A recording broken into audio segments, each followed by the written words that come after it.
Mulle lihtsalt hullult meeldib, et minu kodu ümber on puud. Et ma saan astuda lihtsalt toast välja, teha 3 sammu ja ongi puud. Erinevad puud, suured puud, väiksed puud, vanad puud, kidurad puud, kõhnad puud, paksud puud, igasugused puud. Mulle meeldivad puud.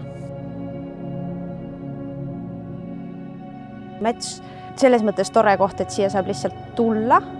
Siia saab võtta lapsed kaasa ja võtta kaasa priimuse ja teha mingit toitu kuskil siinsamas.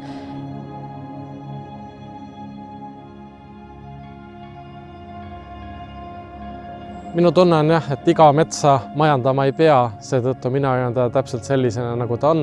Ja ma katsun isegi, kui näiteks teerajale langeb puu, isegi seda mitte katki saagida, et mitte jätta sinna inimtegevuse jälgi. Eestis olekski looduslikult mets peaaegu igal pool, kus siis ei ole nagu meil soo või väga tugevalt üleujutatav ala. Seda hirmu küll ei ole, et mets ilma hooldamata sealt kuhugi kaoks. Minu jaoks on ilmselge, et mida kauem mets puutumatuna seisab, seda väärtuslikum ta on.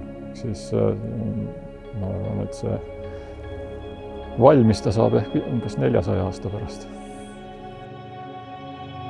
Metsa tasub võtta sellise oma kohana. Kui ta on võõras või kui ta on kuidagi selline kauge ja nagu ei puutu asja või sinu elu ei puutu selle metsaeluga kokku, siis on lihtsam ka nagu teha seda otsust, et ükstapuha, et müün mingi tüki maha.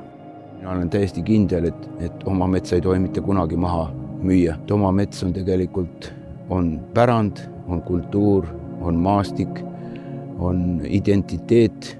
Nii et kindlasti need väärtused on nii suured, et kui lähed ikkagi oma metsa, siis sul on hoopis teine tunne. Ja see on nagu kodulaiendus.